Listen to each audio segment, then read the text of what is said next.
Yo, Bakayalo, Konoyalo, et oui, on se retrouve pour une petite review de l'épisode 14 de My Hero Academia. Ça va parler de racisme, comme vous le savez bien, Spinner qui a lancé son offensive, et du coup, il y a Mezo, le Tentapoulpe, et Anima qui vont essayer de le neutraliser. Bref, avant de commencer la vidéo, instant auto-promo, toi-même tu sais, mon manga Wolfus, disponible légalement et gratuitement sur Manga Draft. Je te mets le lien en description, comme ça tu pourras cliquer dessus, et après tu me fais un petit retour par rapport à ce banger. Je le répète, mon manga Wolfus, disponible légalement et gratuitement sur Manga Draft. Le lien est en description.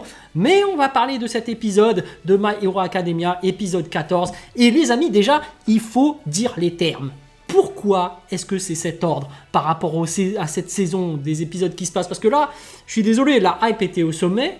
On a le fameux combat final entre Midoriya et Shigaraki, mais là, ça coupe en fait. On savait que ça allait pas finir. Ils ont découpé les épisodes et placé les éléments bizarrement, je trouve. Parce que là, effectivement, on savait que pour Midoriya et Shigaraki, ça allait pas se terminer tout de suite parce qu'il y a plein d'autres combats en cours. Il y a celui-là avec Spinner.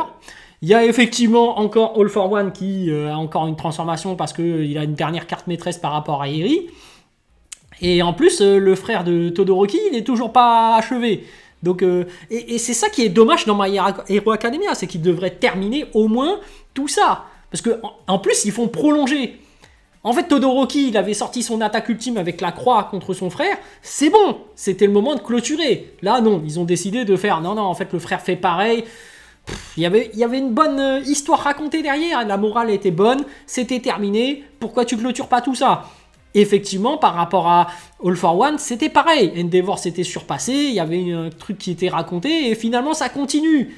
Même pour celui-là, cet épisode, bon, effectivement, le thème c'était le racisme, il y avait quelque chose d'assez beau qui était raconté, Mezo avait subi un traumatisme par rapport aux humains, donc tous les hétéromorphes subissent un harcèlement quotidien de la part des humains, et au final, t'as Mezo qui finalement, lui, continue à garder conscience qu'il est un héros, qu'il veut aider la cause, et au final, c'est plus les autres qui se laissent emporter par la haine, et malheureusement, c'est ça, le cycle de la haine. Parce que finalement, par rapport à ce racisme, en fait, c'est les humains qui ne tolèrent pas les hétéromorphes parce qu'ils n'ont pas le bon physique, ils sont totalement différents d'eux, et malheureusement c'est ça un peu le racisme dans, du moins, My Hero Academia. Ils expliquent que c'est la peur de l'inconnu, la peur de la différence qui fait que les humains rejettent complètement les hétéromorphes, donc du coup ils arrivent, ils jettent des cailloux, ils cassent leur maison, et c'est intéressant parce que dans cet épisode, on voit vraiment que Mezo subit beaucoup plus le racisme, du moins de ce qui était raconté dans cet épisode, par rapport aux gens de la ville, parce que lui il vient de la campagne, et ça c'est un truc à ne pas sous-estimer,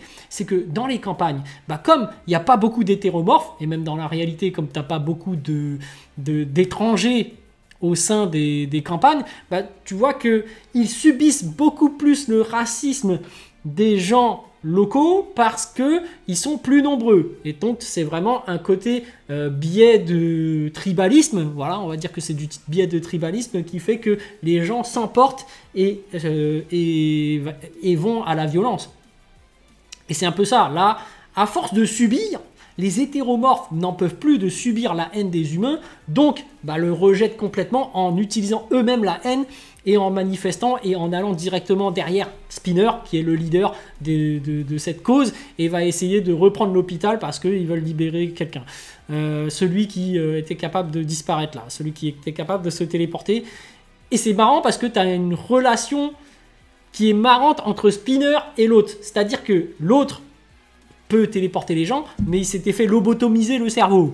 On se rappelle que All for One, quand il donne un pouvoir à quelqu'un, ça lobotomise un peu son cerveau, et son cerveau commence à être déréglé, et c'est ce qui arrive à Spinner. Parce qu'on se souvient effectivement que les Nemu, les Nemu, ou je sais plus comment on appelle ça, bref, les monstres avec des cerveaux et avec plusieurs pouvoirs, en fait c'est à force de leur donner des pouvoirs que ils en perdent le physique et le contrôle de leur cerveau. Et en fait, à la base, ce sont des gens normaux. Et du coup, ces gens-là qu'on considère comme des monstres de puissance, et d'ailleurs des monstres physiques, au final, c'est parce qu'ils ont reçu plusieurs haltères. Et les gens ne sont pas en capacité de recevoir les haltères. Du moins, pas autant. C'est pour ça que Shigaraki aussi est en train de se transformer et devient de plus en plus puissant. Mais bref, par rapport aux hétéromorphes, en fait, eux, ils avaient un pouvoir de base, et ce pouvoir de base les transforme d'un point de vue physique. Et on voit notamment Tentapoulpe. et l'autre. Mais ce qui est intéressant dans cet épisode, c'est que la morale derrière, quand même, c'est que malgré le fait que Tentapoulpe subit du racisme, de la haine, il n'est jamais allé lui aussi dans la haine, dans le retour de la haine. Non, il a toujours voulu être un héros. Et on se rappelle que dans My Hero Academia, le thème, c'est qu'est-ce qu'un héros, la définition même. Et bien là, Tentapoulpe, il a très bien compris, c'est de protéger les gens. Ce n'est pas d'aller se venger, parce que malheureusement, avec le racisme, quand tu vois cette manifestation d'hétéromorphes, bah, ils y vont à la haine, à la vengeance. Et en fait, Tentapoulpe, il dit non, pourquoi est-ce que vous faites ça? Qu'est-ce que vous protégez? Déjà, c'est la première chose qu'il a dit. Quel est votre plan? Qu'est-ce que vous voulez protéger? Et c'est ça en fait le héros. Il est là pour protéger, sauver les gens. Il n'est pas là pour condamner, pour punir. Et c'est ce qui se passe très bien par rapport à Tentapoulpe. Et vraiment son histoire est vraiment très belle. En plus à un moment donné il se confie à toute son école. T'as tout le monde qui sont pris de larmes, d'émotions. Parce que son histoire est vraiment très touchante. Et tu vois qu'au final, malgré cela... le spinner va continuer à avancer parce que son coup de poing à la fin ne va pas suffire. Et je trouve ça très dommage de la part de My Hero Academia parce que franchement l'histoire devait se terminer sur ça. Mais ils ont voulu continuer de faire avancer Spinner jusqu'à l'hôpital pour délivrer l'autre. Alors certainement il va servir à quelque chose et surtout que par rapport à celui qu'ils vont délivrer, on a vu que quand même il y a les profs, celui qui crie et qui était vachement pote à celui qui était converti en homme téléporteur sans cerveau.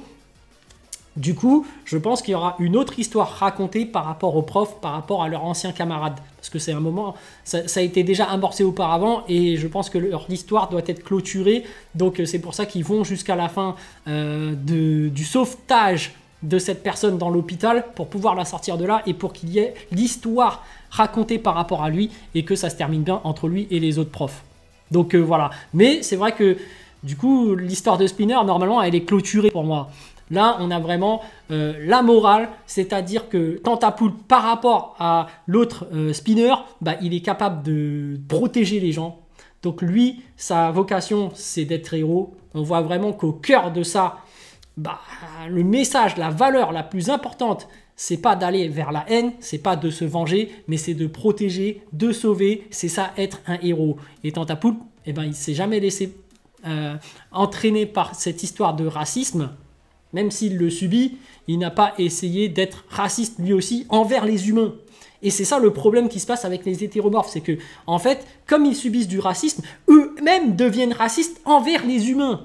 Donc on voit bien que la haine mène à la haine. D'un autre côté, tu as Anima qui est là, donc on sait que lui aussi est hétéromorphe et va se sublimer par rapport à son pouvoir pour arrêter l'espèce de manipulateur qui est en haut de l'immeuble, qui est en train de faire son discours pour convaincre tout le monde, parce qu'on voit que Spinner il est vraiment au bout du rouleau, on voit qu'il est plus capable de penser, de parler, et que tu as tout le monde de la foule qui attend un discours de Spinner parce qu'il le voit vraiment comme le leader des hétéromorphes, mais comme il n'a plus vraiment toute sa tête à cause des haltères qu'il a reçus d'un All for One, du coup il dit un peu de la merde en fait. Tu le vois parler, il fait je m'en taper, j'ai mal à la tête, je comprends plus rien, sauvez mon pote, tu vois. Et ce qui est fort, c'est que Anima en fait, il utilise un nouveau pouvoir, il utilise des oiseaux pour essayer de combattre son adversaire, et enfin, les oiseaux vont emporter son adversaire et le faire tomber du haut de la tour, du gratte-ciel.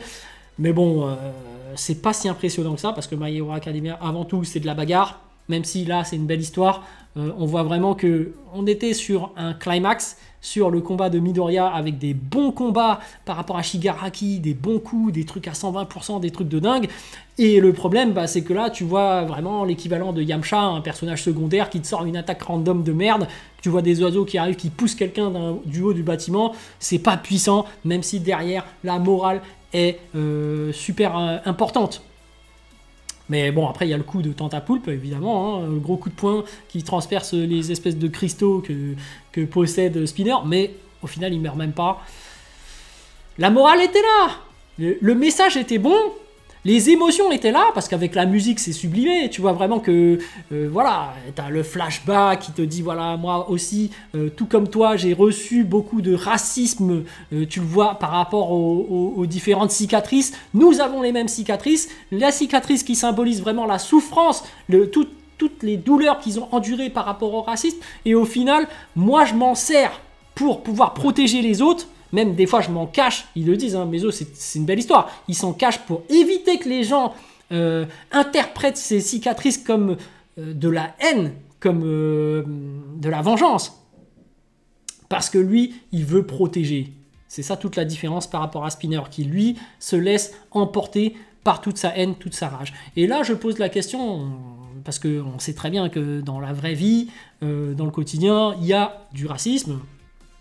On voit notamment les gens de cité qui subissent beaucoup et qui vont parfois manifester à cause de, notamment, on se rappelle, des injustices par rapport à...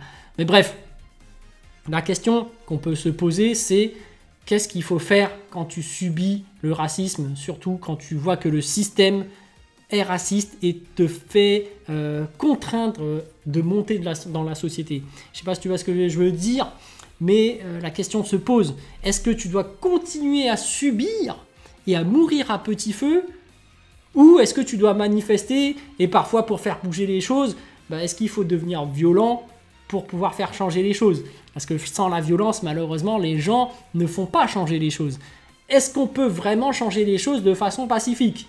Parce que c'est bien beau d'être un héros, mais factuellement, est-ce que le racisme va perdurer? Et malheureusement, dans notre société actuelle, tu ne peux pas vraiment faire disparaître le racisme. Parce que pour moi, c'est un mal qui existera toujours. Parce que c'est un truc qui peut sortir de nulle part. Et tu ne peux pas vraiment empêcher les gens de détester des gens, même si la raison est totalement ridicule. Hein, moi, je suis totalement d'accord. Il faut combattre ce fléau. Mais comment tu peux empêcher un raciste d'être raciste? Tu vois, c'est très compliqué en fait. Parce qu'au final, on est tous pareils. C'est ça qu'il faut lui dire. C'est que on recherche tous la paix et on est différents par rapport à notre couleur de peau, mais on recherche tous la paix. On veut tous vivre en harmonie, etc. Mais malheureusement, tu peux pas forcer cette personne à ne pas te détester. Parce que finalement, tu vas perdre du temps à essayer de le convaincre, alors que finalement, tu ne vas pas y arriver. Je suis désolé, c'est comme ça. Il y a des gens, tu peux pas réussir à les convaincre. Même si tout le monde, au final, veut la paix entre nous. Je pense que, sincèrement, c'est vraiment tout ce que tout le monde recherche.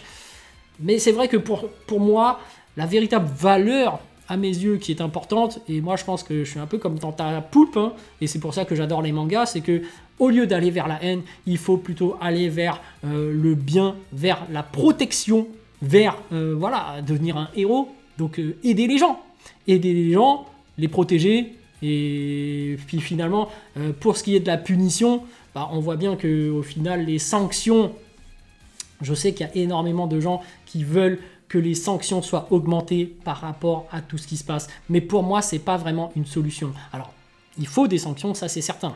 Il faut punir les gens qui commettent des infractions et qui utilisent le racisme ou la haine pour continuer à faire propager cette haine. Il faut des punitions, mais je pense que la véritable solution, c'est de vraiment traiter le problème à la source. Par exemple, pour les citer, je pense vraiment qu'on devrait concentrer le budget pour améliorer l'éducation et pour améliorer les conditions de vie au sein des cités et pour améliorer la vie de toutes ces personnes, hein, parce que finalement c'est la misère pour moi qui provoque ce racisme, ou du moins qui provoque cette haine antiraciste. Enfin, en vrai, c'est des gens qui n'ont pas d'option de survie, qui du coup manifestent un mal-être et n'ont pas d'autres moyens pour l'exprimer. Et du coup, il faut les écouter en fait. C'est plus ça. Et c'est pour ça que des fois, on crée des trucs comme le rap pour permettre aux gens dans la souffrance de s'exprimer. Parce que s'ils n'arrivent pas à s'exprimer et qu'on ne les écoute pas, ils vont finir par disparaître dans l'anonymat et dans la souffrance. Et tu peux pas laisser les gens comme ça. Et voilà, bon après, moi j'ai pas la solution à tout. Hein. Je suis pas un mec politicien ou autre qui connaît vraiment tout, mais Voilà, le racisme est un sujet extrêmement compliqué et qui quand même a été très bien traité dans My Hero Academia. Après, s'il y avait vraiment une solution à l'heure actuelle, je pense qu'on aurait pu réussir à améliorer les situations et à combattre plus efficacement ce fléau. Mais voilà, n'hésitez pas en commentaire à me dire ce que vous avez pensé. En tout cas, j'adore My Hero Academia. Très bonne valeur enseignée. Et vraiment un sujet très intéressant, sauf que le moment a été mal amené. Je trouve que ça dure trop longtemps. Et surtout, en fait, pourquoi tu le places après le climax? Nous, on veut voir la suite du combat Midoriya contre Shigaraki. Bah oui, mais on sait très bien qu'il y a d'autres combats en parallèle, donc malheureusement, on n'aura pas le combat final. Ils ont fait le choix stratégique de disséminer les bons moments comme ça. Bon, bref, pourquoi pas. Allez les amis, sur ce je vous dis donc à plus dans le bus, ou plutôt à plus tard dans le car, ou plutôt à bientôt dans le bateau.